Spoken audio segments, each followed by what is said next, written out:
बीच phone tapping प्रकरण से जुड़ी इस वक्त की सबसे बड़ी खबर आ रही है, जहां अतिरिक्त महाधिवक्ता ने दिल्ली हाईकोर्ट में सूचना दी है। सुप्रीम कोर्ट से मुकदमा वापस लेने की जानकारी दी गई है। दिल्ली हाईकोर्ट ने आवेदन को रिकॉर्ड पर लेने की अनुमति दी है। अब दिल्ली पुलिस फोन टैपिंग मामले की जांच करेगी। राज्य सरकार दिल्ली पुलिस के साथ सहयोग करेगी। एएजी की तरफ से यह जानकारी दी गई है। पूर्व मुख्यमंत्री के ओएसडी रहे लोकेंद्र शर्मा ने दायर की थी एक याचिका, और इसी बीच ये बड़ी खबर, दिल्ली पुलिस की जांच करने के क्षेत्राधिकार को इस याचिका में चुनौती दी गई थी। आज की सुनवाई के दौरान दिल्ली उच्च न्यायालय के न्यायाधीश अनीश दयाल ने राज्य के संशोधित रुख पर ध्यान दिया। अतिरिक्त महाधिवक्ता पद्मेश शर्मा ने जोर देकर कहा कि राजस्थान सरकार पूरी तरह दिल्ली पुलिस के साथ सहयोग करेगी और इस पूरे प्रकरण को लेकर के जांच की जाएगी।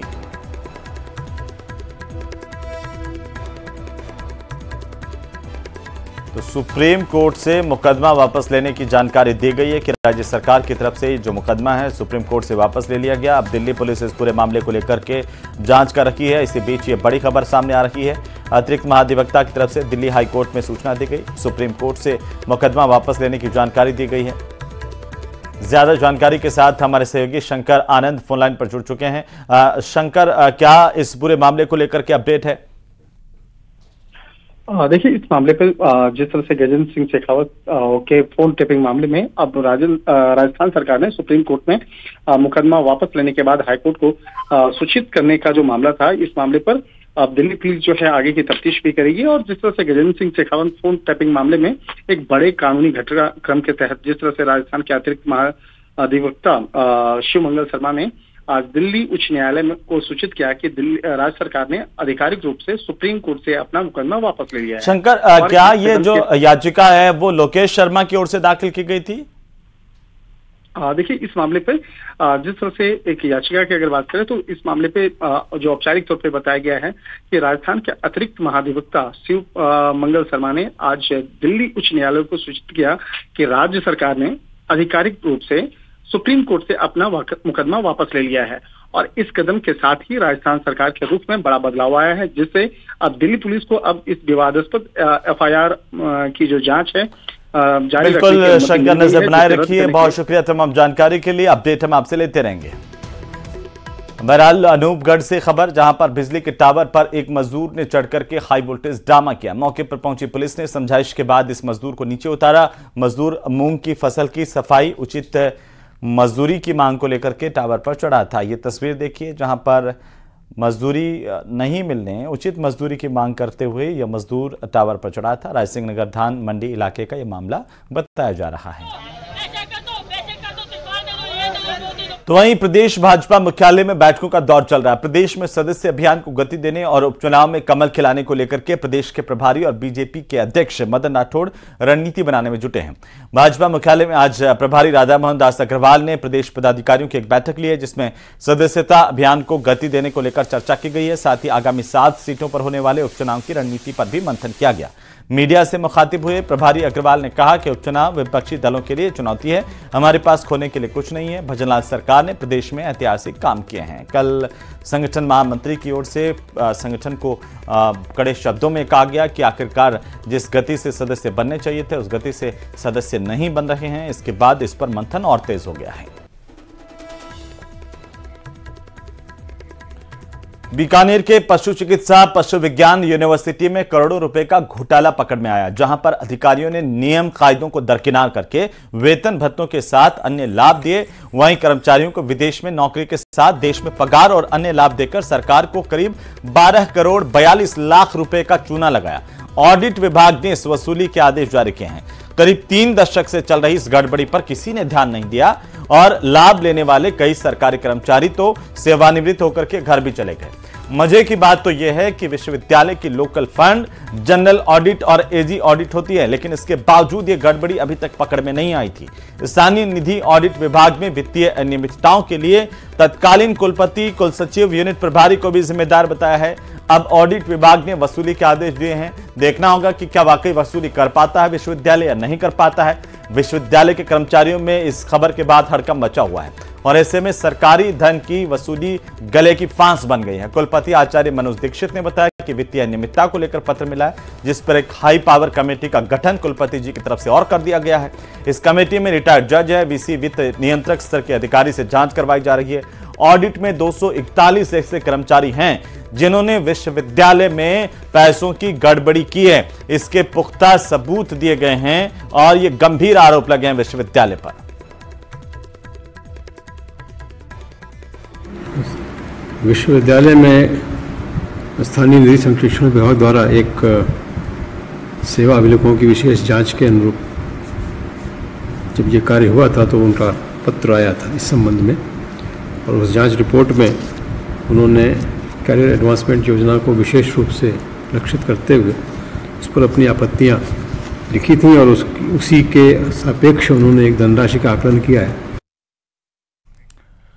वहीं 20 सितंबर को अजमेर के रूपनगढ़ में जमीन विवाद को लेकर हुई झड़प में शुक्रवार को पुलिस ने 10 आरोपी गिरफ्तार करने का दावा किया। एसपी ने 5 फरार आरोपियों को भी जल्द दबोचने का दावा किया है। रिपोर्ट देखिए।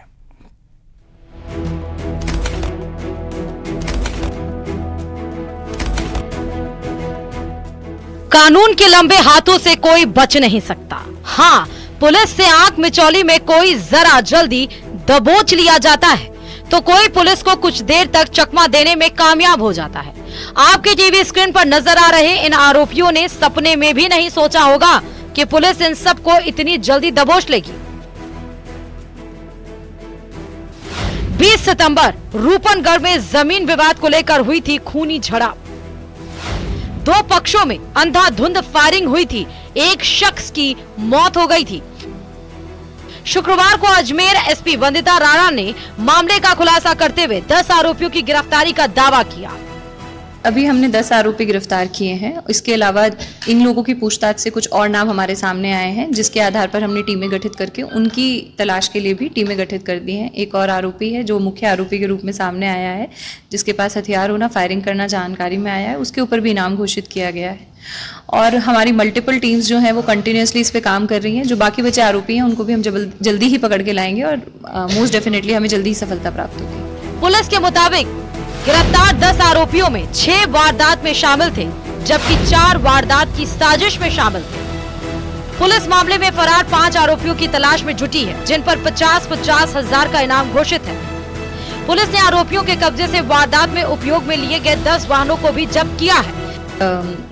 एक गैंग का इसके अंदर जो ये बलवाराम गैंग, जिसका BRC के नाम से यहाँ पर इन लोगों ने अपना नाम चला रखा था, जिसके खिलाफ भी हम एक्शन कर रहे हैं कि इस तरीके के फालतू गैंग का नाम अपनी गाड़ियों पे या कहीं पर भी लग के लोग चलेंगे तो उनको भी पाबंदी करना और उनके खिलाफ भी एक्शन लिया जाएगा। सोशल मीडिया पे भी हम लोगों में जागरूकता इसके बारे में फैला रहे हैं और उस गैंग के ही कुछ सदस्य हैं जो इसके अंदर नाम उजागर हुए हैं और जो 2 लोग गिरफ्तार हुए हैं वो इसके रिलेशन में भतीजे भी लगते हैं। एसपी वंदिता राणा के मुताबिक पुलिस गिरफ्तार आरोपियों की प्रॉपर्टी के दस्तावेज खंगाल रही है। इसके साथ ही इनको और किस किस ने सहयोग किया इसकी भी जांच की जा रही है। मामले में जेल में बंद बलवाराम से भी पूछताछ की जाएगी।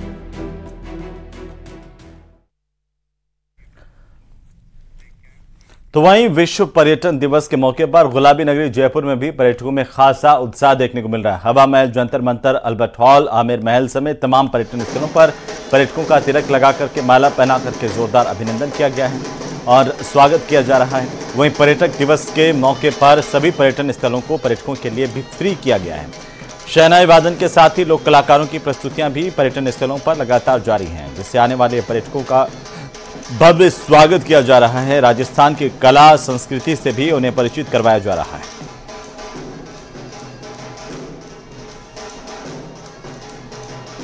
आज विश्व पर्यटन दिवस है और जयपुर में आज सभी पर्यटन स्थलों पर विश्व पर्यटन दिवस मनाया जा रहा है। यहाँ पर काफी पर्यटकों की भीड़ नजर आ रही है, लोगों में काफी उत्साह है यहाँ पर इसलिए नजर आ रहा है चूंकि अतिथि देवो भव और पधारो हमारे देश वाले स्लोगन वाले राजस्थान के सभी पर्यटन स्थलों पर आज सैकड़ों की संख्या में जो पर्यटक हैं वो यहाँ पर आ रहे हैं। इस वक्त हवा महल की तस्वीरें हम दिखा रहे हैं जहाँ पर कालबेलिया डांस, ढोल, ढोलक और बीन की आवाज पर नजर आ रहा है। आप देख सकते हैं कि यहाँ पर किस तरीके से जो लोक कलाकार हैं वो कालबेलिया नृत्य की प्रस्तुति यहाँ पर दे रहे हैं और साथ में सबसे पहले यहाँ पर पर्यटकों को तिलक लगाकर उनको स्वागत किया गया, उनको एंट्री दी गई। सुबह ठीक 9 बजे यहाँ हवा महल में प्रवेश लेने के लिए काफी संख्या में पर्यटकों की भीड़ नजर आ रही थी। सभी लोग जो है अपने मोबाइल फोन में ये जो माहौल है उसको कैप्चर करने के लिए लग रहे हैं। देख सकते हैं किस तरह का उत्साह है यहाँ पर नजर आ रहा है। कहाँ से हैं आप? कहाँ से हैं आप? ये भी पर्यटक है और मैं दिखा रहा हूँ हवा महल की तस्वीरें जहाँ पर सभी 5 मंजिलों पर इस वक्त पर्यटक अलग अलग जगहों पर घूमते हुए नजर आ रहे हैं। कहाँ से आए हो? तो चलिए इसी के साथ ही इस बुलेटिन में फिलहाल इतना ही। आप देखते रहिए न्यूज़ 18 राजस्थान। नमस्कार।